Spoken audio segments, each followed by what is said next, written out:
¿Cuántos pueden decir un gloria a Dios? Gloria a Dios. Bueno, en teoría no me tocaba a mí. Tenía que estar Isaac aquí, pero el pastor ha insistido en que administre yo hoy, ¿vale? Miren, cuando se compra un puzzle de muchas piezas, por ejemplo, de 5.000 piezas, y miras la caja, de la caja hay una fotografía, en esa fotografía puede venir pues una ciudad, una escultura, un monumento o un paisaje. Y lo ves y dices, qué bonito, qué bien. Pero abres la caja y descubres algo. Hay una bolsa llena de muchas piezas, pero no está el dibujo. Pero claro, luego vas cogiendo pieza a pieza y vas formando el dibujo. Hoy me permiten que yo les traiga las piezas. Las vamos a poner, pero no se preocupen. Luego todo va a encajar. Y al final va a salir ese paisaje que está reflejado en la caja, ¿vale?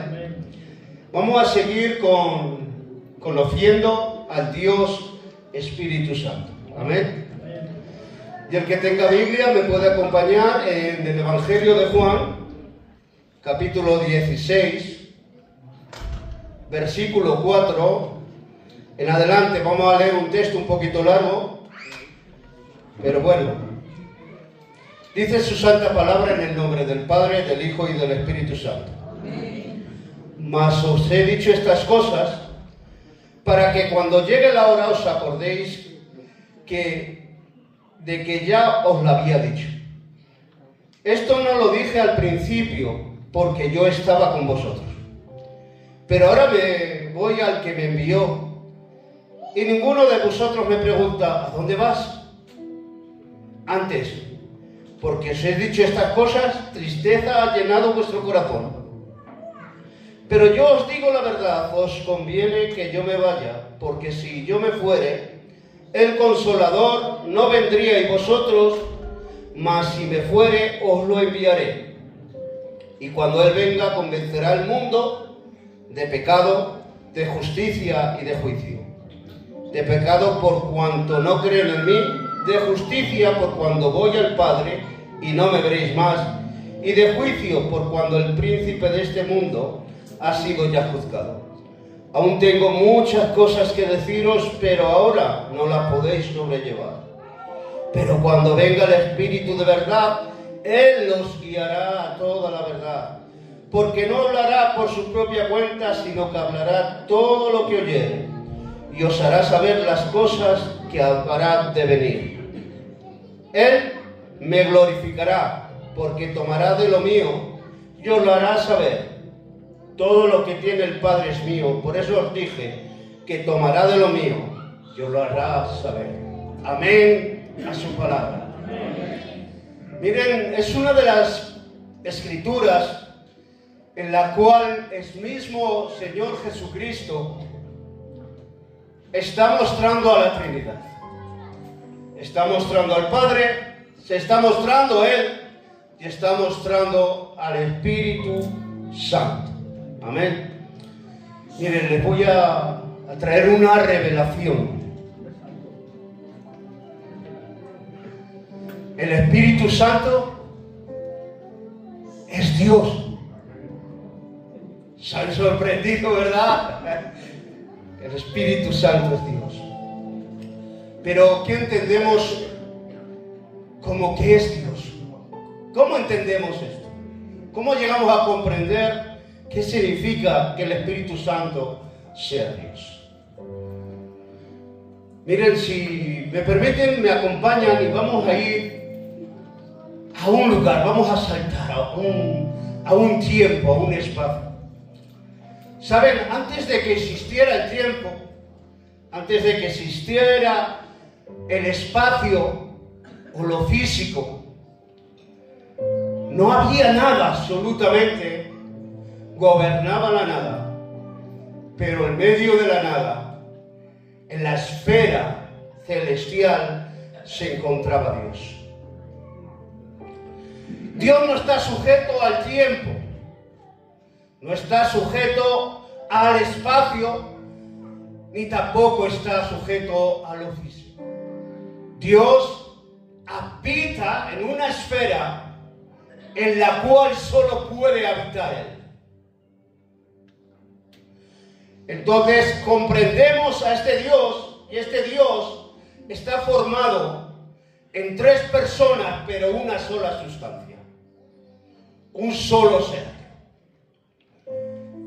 Parece que es para nuestra mente, pero claro, no estamos hablando de un ser humano, ni estamos hablando de algo que puede entrar en nuestro conocimiento, sino que estamos hablando del eterno Dios, la Santa Trinidad o Triunidad. Tres personas, un solo ser, una sola esencia. En aquel tiempo, en aquel lugar, mejor dicho, no había tiempo, porque Dios no se fija por el tiempo. Para Dios todo es un presente y una hora. No podemos entrar en ese lugar, en ese tiempo, por decirlo de alguna manera.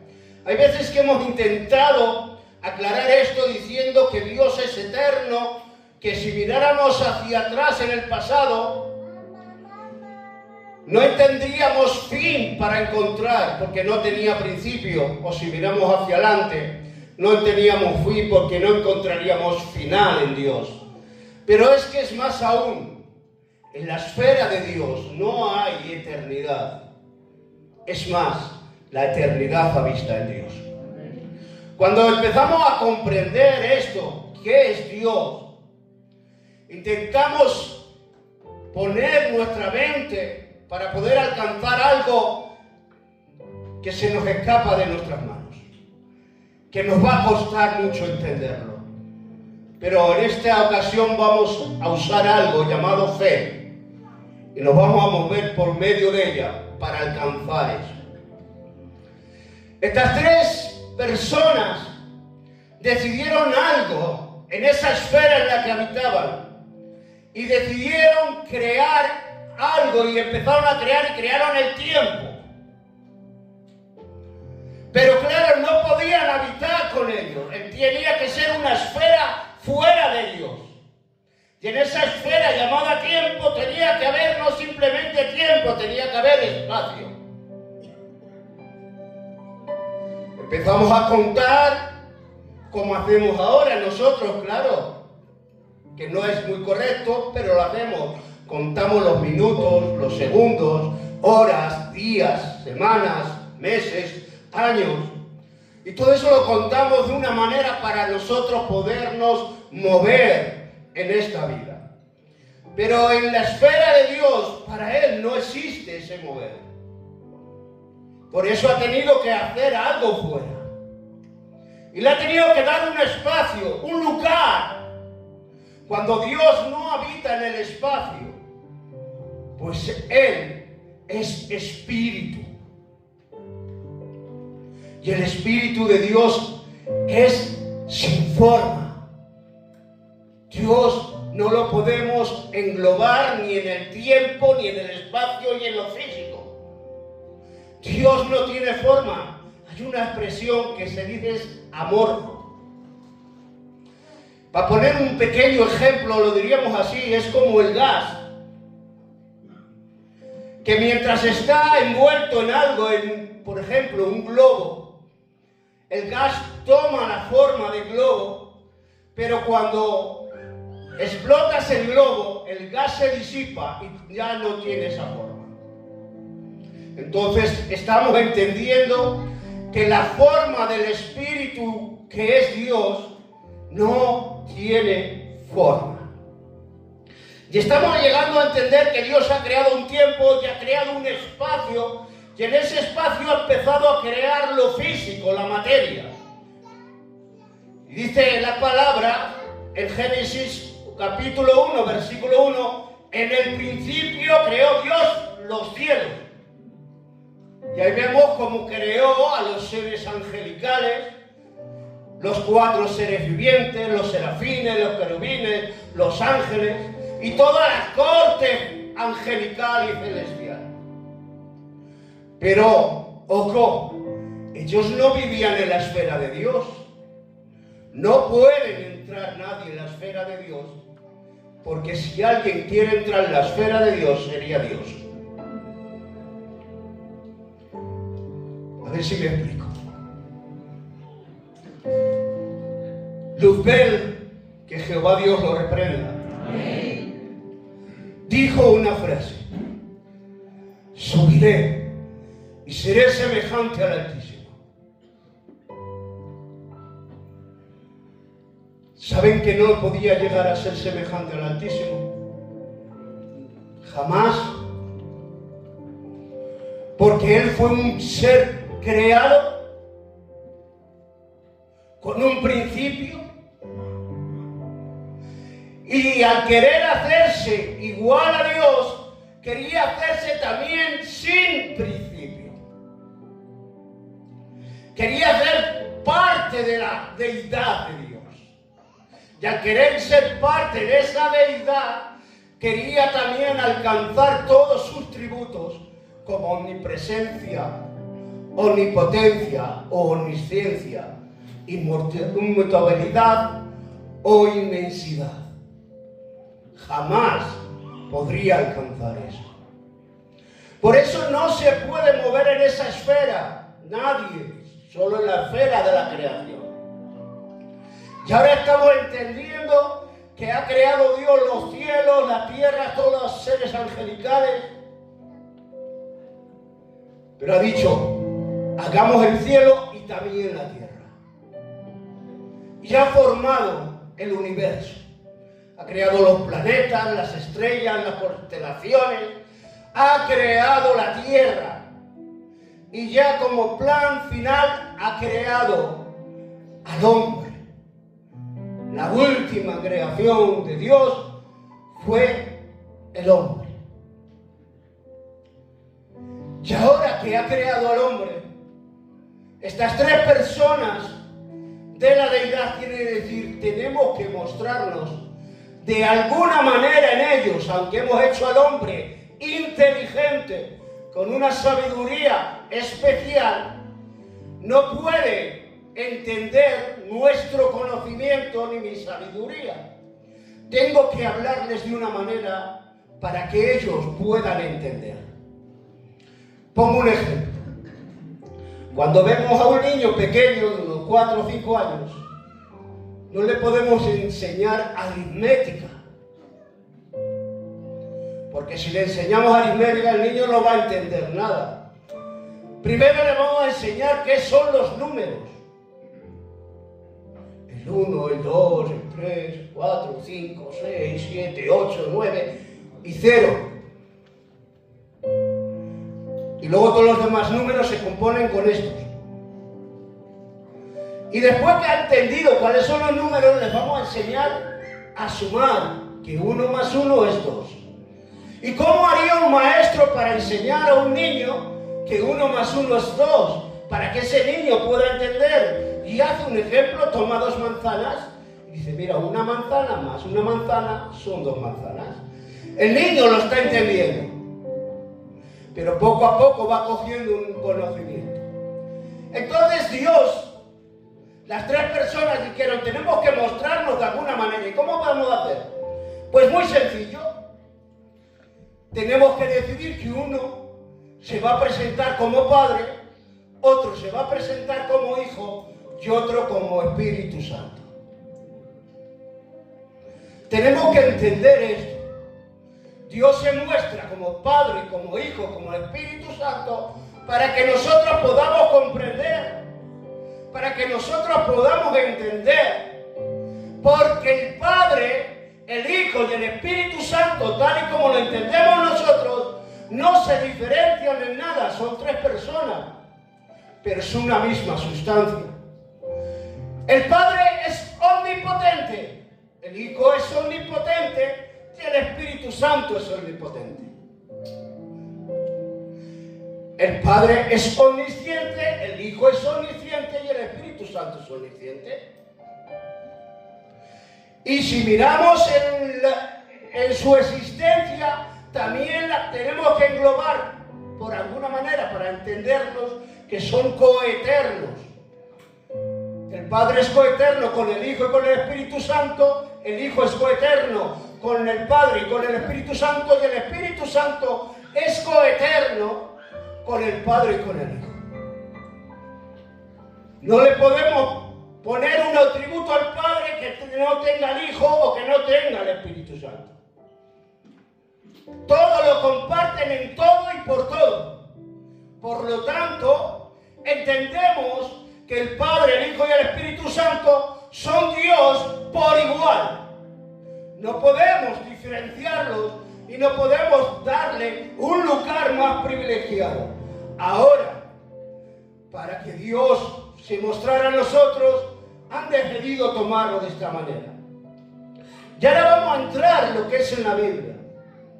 Vamos a entrar en lo que nosotros conocemos como Antiguo Testamento o Antiguo Pacto.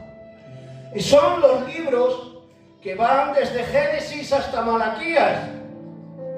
Y ahí vemos que en ese momento, en ese tiempo, el que dominaba era el Padre.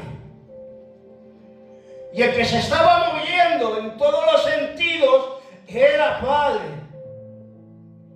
Pero eso no quiere decir que la persona del Hijo no se moviera en el Antiguo Testamento. Había cristofanías, o sea, presencia de Jesús en algunos eventos del pasado. Se mostraba al hombre y estaba en medio de ese lugar. Y el Espíritu Santo también actuaba en aquel tiempo. Y actuaba, dice, por ejemplo, y vino el Espíritu sobre Saúl, y Saúl salió profetizando en medio de los hijos de los profetas.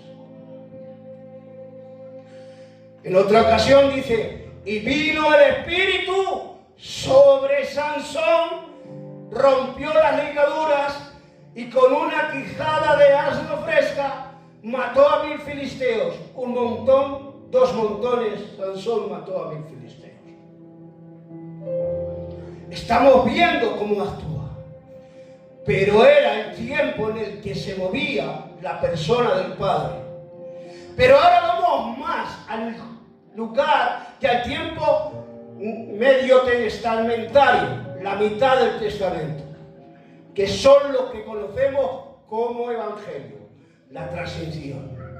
Ahí el que se estaba moviendo principalmente era Jesús hecho hombre, Jesús hecho carne, que habitó entre nosotros y empezó su ministerio a la edad de 30 años, porque había una ley antes judía, una costumbre que decía que no podía ser un maestro o nadie podía dar a enseñar algo si no era a partir de los 30 años, que ya se le consideraba con un conocimiento de poder enseñar y transmitir. Y ahora es Jesús el que se está moviendo. Se está moviendo por medio de la predicación. El Espíritu de Dios ha venido a mí para sacar, levantar al quebrantado, sanar al enfermo y dar libertad al cautivo. Y estamos viendo cómo Jesús en su trayectoria empezó a hacer este ministerio. Quiere decir que solo Jesús trabajaba, ¿qué va? Ahí también estaba el Padre de vez en cuando, como el que podían dirigir las oraciones. Y dice, Jesús se apartaba e iba a lugares como el monte a solas y oraba con el Padre. Cuando Jesús administraba en la predicación, decía, pedir al Padre en mi nombre. Y estaba involucrando a todos, y cómo no, en el bautismo sobre todo. En el momento en que Jesús fue bautizado, apareció la voz del cielo diciendo, he aquí, este es mi Hijo amado, en quien yo tengo complacencia, a él escuchar. Y vemos también la persona del Espíritu Santo que descendió como paloma sobre Jesús. Y ahí estamos viendo ahora la Trinidad. Pero ¿saben? La labor del Espíritu Santo con Jesús estaba desde su nacimiento. ¿Cómo? Dice, y vendrá sobre ti el poder de Dios, la sombra, y te cubrirá el Altísimo. Era el Espíritu Santo obrando en el nacimiento de Jesús. Le vemos también en el bautismo, y también que dice, y fue llevado Jesús al desierto, impulsado por el Espíritu Santo. Y vemos que milagros, señales y prodigios los estaba realizando Jesús, pero a través de la persona del Espíritu Santo. Incluso lo vemos en su muerte, como el Espíritu Santo estaba al lado de Jesús. Y es más, en su resurrección, pues fue el poder en el Espíritu el que levantó a Jesús entre los muertos. Estamos viendo la persona del Padre trabajando en el Antiguo Testamento junto al Hijo y al Espíritu Santo. En la mitad del Testamento, en la transición, está el Hijo, pero también apoyado por el Padre, y cómo no, obrando a través del Espíritu. Pero ya cuando Jesús ascendido hacia el cielo, en el día de Pentecostés ha descendido el Espíritu Santo. Y ahora la persona del Espíritu Santo, el eterno Dios, está obrando en nosotros. En el Antiguo Testamento era de forma intermitente y dice que venía sobre, obraba pero desde el exterior. Ahora, en el Nuevo Testamento, es el tiempo del Espíritu Santo, pero no quiere decir que el Padre no esté. El Padre está arriba mirándonos como juez, pero como Padre que ama. Jesús sigue obrando, pues es la palabra viva que oímos cada día. Pero también está como intercesor junto al Padre, intercediendo por nosotros. Pero en nuestro interior hay algo especial. Es la persona del Espíritu Santo. Ha venido, pero no sobre nosotros. Y no para actuar exteriormente, sino ha venido a trabajar interiormente. ¡Aleluya! Y ahora es el Espíritu el que está trabajando. Si pudiéramos poder llegar a entender y comprender cuál es la labor que está haciendo en nuestro interior, no nos podíamos contener. Nuestra mente sería agua. Que Dios eterno viva en mi interior, ¿cómo es posible? Pero es que es más, no simplemente es que el Espíritu, sino que el Padre a través del Espíritu habita en nosotros, y el Hijo a través del Espíritu también habita, porque son una misma esencia, y esa misma esencia está viviendo en tu persona, en cada uno de ustedes y en mí.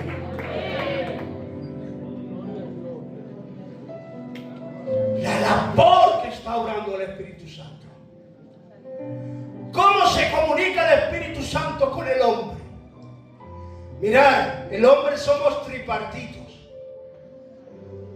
Somos espíritu, alma y cuerpo. En el pecado se rompió un vínculo, que el que tenía que liderar era el espíritu nuestro en nuestras vidas. Pero al venir el pecado, ha sido el alma el que ha tomado el lugar. Y ahora el alma ha empezado a gobernar al hombre. Y al espíritu nuestro, al espíritu del hombre, le ha tenido dominado. Por lo tanto, el alma, que eres tú, es tu personalidad, porque es el asiento del intelecto, de las emociones y el... Ya no me acuerdo. y de la moral. Ahí se encuentra todo. Pero ¿cómo me comunico yo con el Espíritu? ¿Con mi cuerpo? No. ¿Me comunico con mi alma? No. Para comunicarme con el Espíritu Santo que habita en mí, tengo que comunicarme por mi espíritu. Y el vínculo en que une el Espíritu Santo con mi alma se llama espíritu del hombre. Y poco a poco ese lugar lo vuelve a tomar. Para que no estemos dominados por nuestras pasiones, sino que estemos dominados por el Espíritu y a la vez dominados por el Espíritu Santo. Y ahora podemos llegar a entender el texto que hemos empezado a leer. Os conviene que yo me vaya, decía Jesús, para que venga a vosotros el Consolador. Si me fuere, os lo enviaré. Y cuando Él venga, empezará a hacer una función. Convencerá al mundo de pecado, de justicia y de juicio. Convencerá al mundo de pecado, de justicia y de juicio. El Espíritu Santo tiene dos formas de moverse. Una forma es exterior y otra forma es interior. La manera de moverse exterior es de aquel que todavía no ha recibido al Señor como dueño y salvador de su vida. Entonces el Espíritu Santo lo que hace es influenciar en una vida para atraerlo hacia Él. ¿Habéis escuchado una canción que dice: da un paso hacia mí y yo daré los demás? No sé cantar, si lo supiera, tenía aquí 2 horas. No está correcta. Dios ha dado millones y millones de pasos hacia ti antes de que tú des un paso hacia Él. Dios está preparando, ha preparado el momento, ha preparado las circunstancias, ha preparado a las personas, ha preparado la palabra, por medio de la palabra llegue a tus oídos, porque la fe viene por el oír y el oír viene por la palabra. Y es la palabra la encargada, pero es el Espíritu Santo el que guía las palabras en medio de los oídos del inconverso para que éste empiece a entender y esa semilla lanzada de la palabra trague en su corazón. Y cuando ya una persona ha dicho: sí, mi Señor, te acepto como dueño y Señor de mi vida, anula mi persona, anula mi vida, me entrego a ti en espíritu, alma y cuerpo, en todo mi ser. Me niego a mí mismo para que seas tú el que habite dentro de mí. Dejo mi egocentrismo para que sea cristocéntrico. Entonces es cuando viene el Espíritu Santo y empieza a hacer morada. ¿No has sentido algo especial? ¿No crees que el Espíritu está morando en tu vida? ¿No crees que tú eres casa del Espíritu Santo?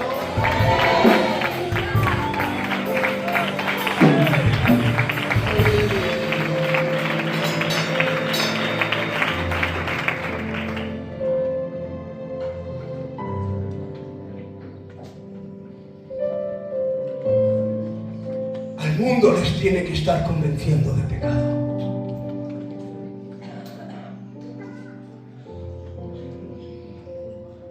Al converso le convence de que es un alma pecadora. El mayor problema que hay ahí fuera con la gente que no conoce al Señor es que no se reconocen como pecadores.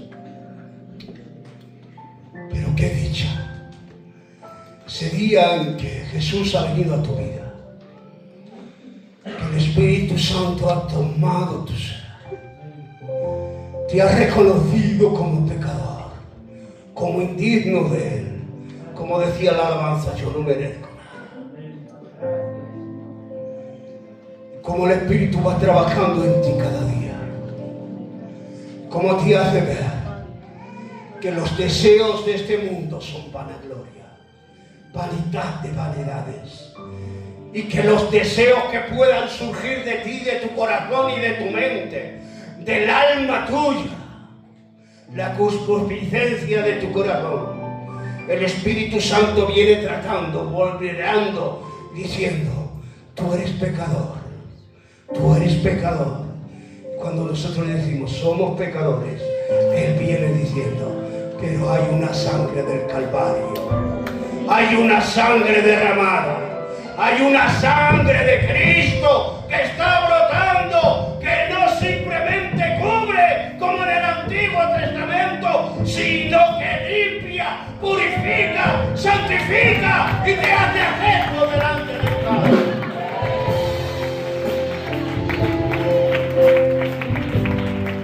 El Espíritu Santo te está recordando cada día y cada momento la obra gloriosa del Hijo en la cruz.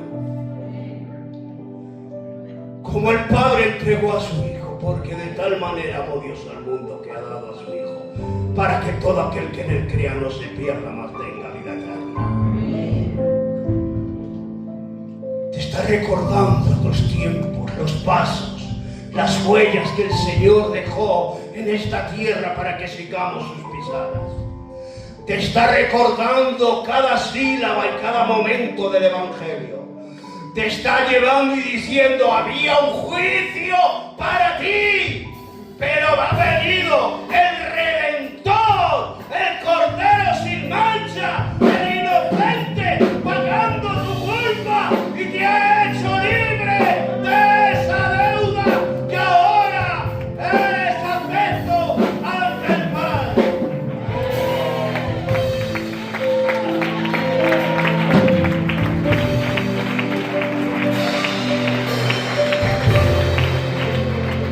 Dios, justicia nuestra.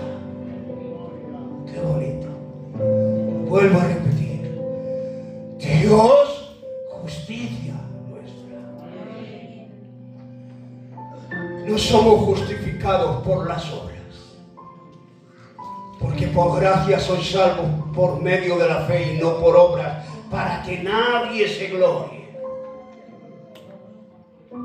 Ha sido por la gracia bendita del Cordero. ¿Y saben cuántas veces el Espíritu Santo me tiene que venir recordando? Moisés, es por gracia. Moisés, es por la gracia inmerecida, que tú no la mereces, pero el Padre, el Hijo y yo queremos entregártela. Esa salvación no son méritos. Toda obra del hombre, dice la palabra, es trapo de inmundicia ante los ojos de Jehová. Ahora bien, ¿esto quiere decir que no haga obras? No, porque dice el mismo capítulo y dice: pero Dios preparó de antemano obras para que andemos en ellas. Porque yo no soy cristiano porque hago obras, pero hago obras porque soy cristiano. Y como soy cristiano y tengo al Espíritu, mi deber, mis sentimientos, lo que el Espíritu pone en mí, es obrar. Todo en fe, por fe y para fe, en el nombre de Jesús. Amén. Y cuando venga el Espíritu de verdad, Él os guiará toda verdad. Hemos conocido a Jesús, hemos conocido la verdad. Jesús se puso ante Pilatos y se presentó y dijo: Pilatos, ¿eres tú el rey de los judíos? Pero dice: si yo, ¿quién lo dice? ¿Por ti o porque te lo han dicho? Mi reino no es de este mundo. Si mi reino fuera de este mundo, vinieran a batallar por mí. Pero yo no he venido a este mundo para guerrear, he venido para hablar y mostrar la verdad. Y dice Pilatos: ¿y qué es la verdad? Quizás te has preguntado en algún momento, en alguna ocasión, ¿qué es es la verdad.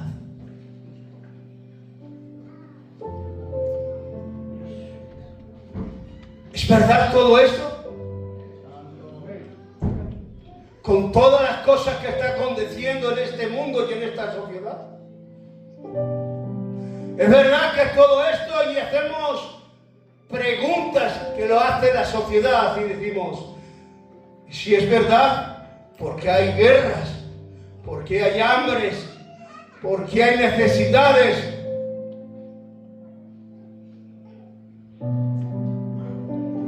Y cuando dijo esto, Pilato se fue. ¿Y dónde se fue? Ante los judíos que vinieron con mentiras. Qué pena que teniendo delante la verdad, la haya dejado escapar. Pero hay alguien en este lugar, en este sitio hoy, que un día se encontró cara a cara con la verdad. Y cuando se encontró cara a cara con la verdad, no se dio la vuelta ni se marchó, sino que viendo la verdad le dijo, te acepto a ti como mi única verdad. Y ahora cada día el Espíritu Santo te está recordando, tú has aceptado la verdad, tú conoces la verdad, y como has conocido la verdad, no puedes ser embaucado por el engaño de este mundo, de este siglo, ni de ninguna forma, porque el príncipe de este mundo no puede engañarte. Estamos viendo que el Espíritu Santo está haciendo una obra tan gloriosa en ti. Y a veces que no te das de cuenta. Pero déjate. Ponte en las manos del Espíritu Santo. Niégate a ti mismo y toma la cruz. Porque hasta que no te niegues a ti mismo jamás vas a poder llevar la cruz. La cruz no se lleva como cualquier cosa. Nadie puede llevar la cruz de cualquier manera. ¿Tú crees que vas a poder con el peso de tu cruz? Pero hoy te digo, si tú te niegas y dejas al Espíritu Santo seguir obrando en tu interior, vas a ver que en la cruz vas a llevarla junto con Él, como un yugo igual, en el cual tú llevas carga, pero Él te está llevando a soportarlo. Tú llevas problemas, pero los problemas los estás llevando junto a Cristo. Tú tienes problemas y necesidades y enfermedades y muchas otras cosas, pero mira, el horno de fuego no se apagó. El foso de los leones había leones. Y el mar estaba embravecido cuando Pedro andó por él. No va a quitar la tormenta, no va a quitar el fuego, no va a quitar los leones, pero de todas te va a guardar.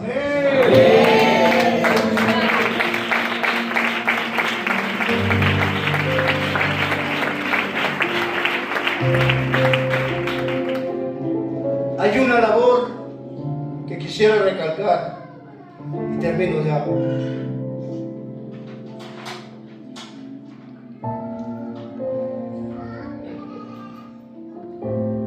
Llama al Espíritu el Consolador.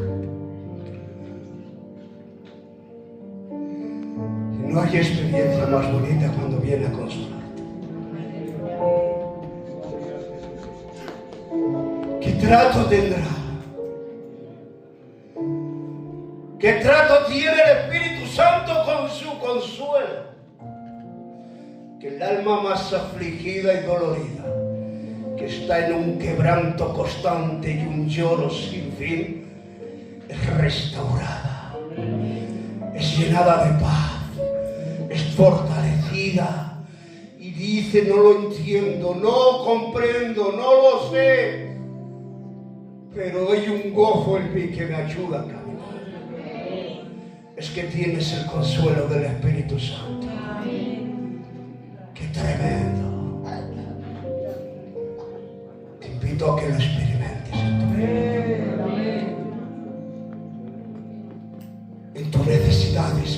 estés en tus problemas, aférrate al Consolador. Es un consuelo que no viene del exterior con vanas palabras. Es un consuelo que te nace en lo más interior, en lo profundo, en lo más dentro de tus entrañas, que te hace sentir que no dependes de ti, que dependes solo de Él. Podemos inclinar un momento nuestras cabezas. Oh, aleluya. Podemos apagar un momento las luces, por favor.